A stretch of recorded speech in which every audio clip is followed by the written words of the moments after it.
Hello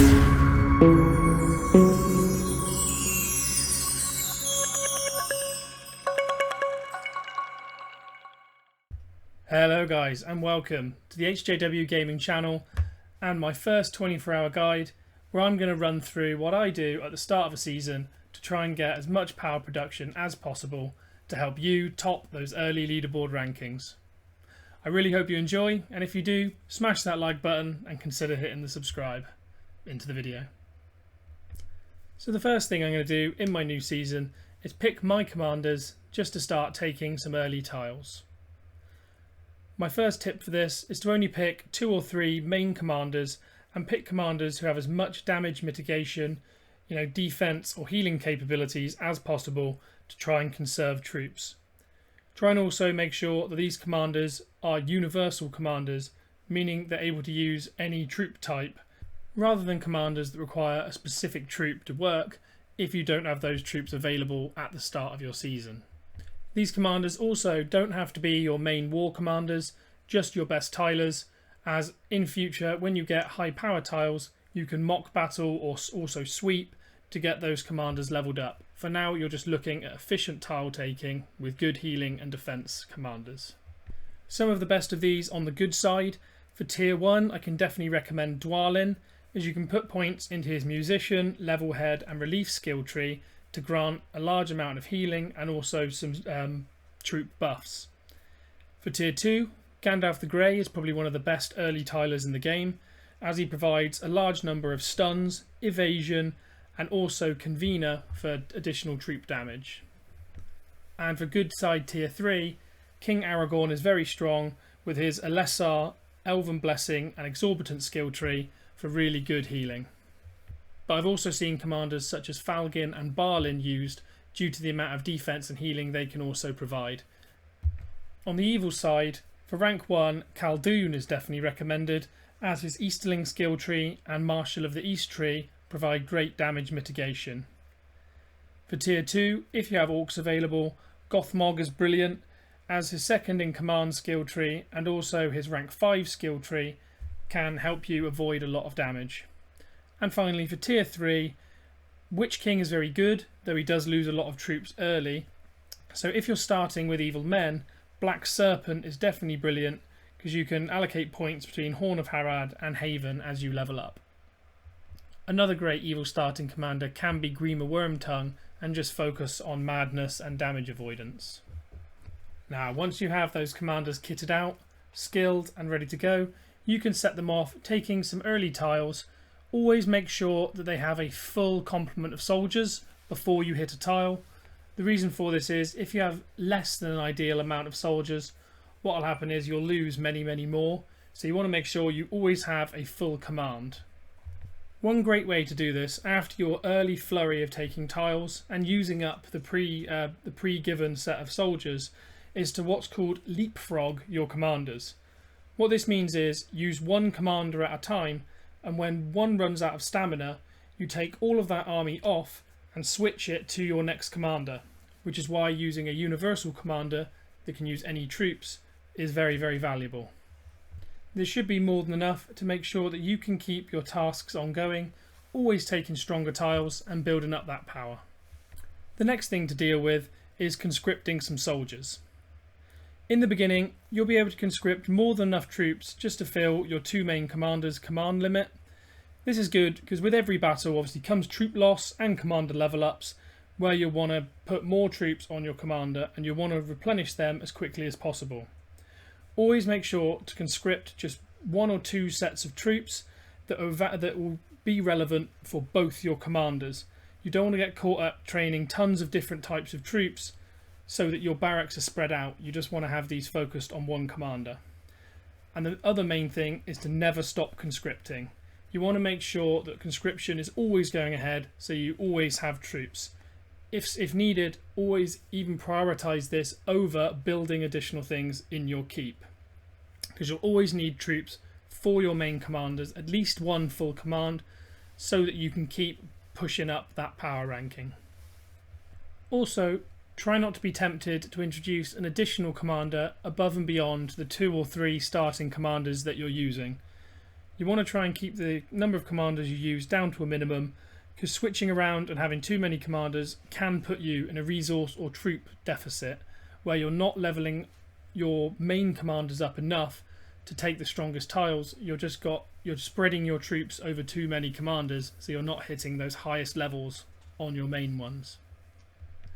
Once you've got your commanders set up and you're also conscripting some more soldiers for your army, the next thing to look into is build order prioritization. So early season, your build order will be fairly obvious as you'll have very limited options and you just need to follow the chapter guides that tell you basically what to build. But once you get a few more options, it can become a little bit difficult to decide what to put your resources into. Before you unlock the military academy, I recommend putting your resources as much as possible into always having your conscription post or your barracks or your main hall building at all times. This is so that you can just keep pushing that keep level up and up and up to quicker unlock stronger and better areas for your keep. However, in my opinion, the next prioritization should then also be unlocking the stronger troops of your starter faction. So in my case, I will unlock Durin's Tower as quickly as possible to try and unlock those tier 2 troops. The reason for this is the quicker you can get those stronger troops and put them on your commander, the quicker you can take those stronger tiles and just keep pushing up the levels of your commander. But don't take this at the expense of leveling up your conscription post, barracks or main hall. Once you unlock the military academy, however, in my opinion, I think this is the most important thing to build. What the military academy gives you is it allows you to put an extra couple of command, so more troops, onto your commander, and this is almost invaluable for taking stronger tiles earlier and also reducing the amount of troop loss you get from lower level tiles. So therefore I recommend getting this leveled up as quickly as possible, and then once that's done, switch your focus back to the conscription post and the barracks. If you have the option to, and you don't mind doing so, I would also definitely recommend buying the third construction queue available in the store at the start of every season. Being able to build 3 different things at once rather than 2 will massively speed up your progression in this game. So if you have that option available, I definitely recommend taking it. Once all of that's been addressed, you can now move into taking some early tiles like I am here, and just looking to seize and push up your commander levels as quickly as possible. And here comes another useful tip. If you're looking to pick up a certain power of tile, so here I'm looking to take say 15 power tiles, but you in fact are not linked up to those power tiles, what you can do is what I'm doing here, which is you can kit up and put skill points in and troops into another commander, one that you're not planning on using and don't mind wasting the stamina. What you can then do is send this commander to go take the weak 1 power tile, so you save the stamina in your main commanders without wasting it on a weak tile which will grant almost no experience. You can just put an army on this commander, send it to take the tile, and then strip the army straight off again, therefore then linking you up to the tile that you want to take with your main commander. This is a brilliant way, and actually not doing this is quite a common mistake, as you want to make sure you're using your stamina on your main commanders as efficiently as possible, particularly during your first 24 hours when you have that boost of only using half stamina with your marches. As you can see here, I've just done exactly that with Gil Galad. I've kitted him up, put some troops on, and he here is going to take this 1 power tile, which then links up and allows Gandalf to take the 15 power stone tile without having to waste 10 stamina. The next early game thing to address is ring prioritization. Following the early adjustment to the ring, a lot of these skills have changed, so you can't just go straight into any ring skill you want. Therefore, in the early game, I doubt you'll get much above ring level 10, so I'd recommend definitely just making sure you always put a point into dominance whenever available, so that you get your tile limit as high as possible, so you can always keep taking as many tiles as possible and keep gaining that overall power. Next up, in early game, extract can be very useful as well, as you can spend some of those ability points. You never want to have your keep stuck on 20 ability points, Otherwise you're not regenerating this resource and therefore you're basically wasting it. So you want to keep extracting resources just to keep it below 20 and keep your resources up so you can conscript and build as much as possible. After this, up to level 10, you can put your points into might or focus. I'd recommend focus to reduce the troop losses, and then you can reset your ring when you hit level 10 and put as many points as possible into enormous power so you can gain that extra 10 additional ability points. I'd also recommend putting a point in gather as soon as possible, as gathering is significantly more efficient than extracting. You get about the same amount of resource from one ability point of gathering as you do from 3 with extracting. So getting this early is very, very useful. Next up, when resources start running a little low, particularly with grain, when you want to always be conscripting, is to make sure you have a commander just ready, fitted up with troops, or maybe leapfrog some of your troops from your main commander onto him so that he can sweep some of the AI mobs that are around the map. Always try and hit the lowest level ones possible so you reduce the number of troop losses that you get so you can most efficiently use your troops. But defeating these will grant you bonus speed ups and also bonus grain and experience, which can be very useful for always conscripting more troops. Another thing I definitely recommend doing early, and one that's suggested by your chapter progression, is making sure that you join your fellowship or a fellowship pretty early in the start of a season. The reason for this is, at the start of a season is when people will be building the most in their keep, so you'll have a lot of opportunities to click the help button and generate the fellowship tokens. These fellowship tokens can be very useful for picking up boosts such as mock battle boosts or gather boosts, which can allow you to have a large number more resources or more efficient resource use in the future. You can also get boosts for your resource yield, which later on in the season can become invaluable. And lastly, you can also pick up a relocate token for 500 coins, saving you 600 gems or 500 gems in future when you try to relocate if you have one of these available. On top of that, your fellowship can obviously speed up your builds as well, which will make a huge difference for speeding up the progression through your keep and therefore getting those higher level troops, better barracks or quicker military academy, just getting things quicker than everyone else. So make sure you're in the fellowship as early as possible. So in the background now you can see I've skipped forward just a little bit. I'm up just above 1000 power. You can see here I've been using the stamina up for my Dwalin and my Gandalf to the point where they're now drained and up around level 15.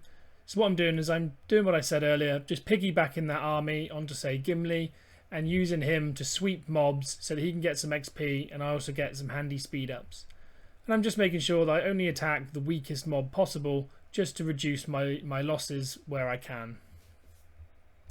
Again, those commanders I recommended at the start with good healing are again the best sweepers because they lose the least number of troops.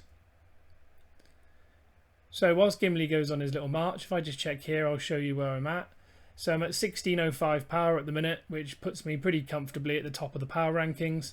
And that's literally just from following the tips that I've been giving to you guys, just piggybacking armies, constantly making sure you're using your stamina and moving on to the next strength of tile as soon as you can take it without too much troop loss. So now Gimli's done that sweep, you can just take a quick look here.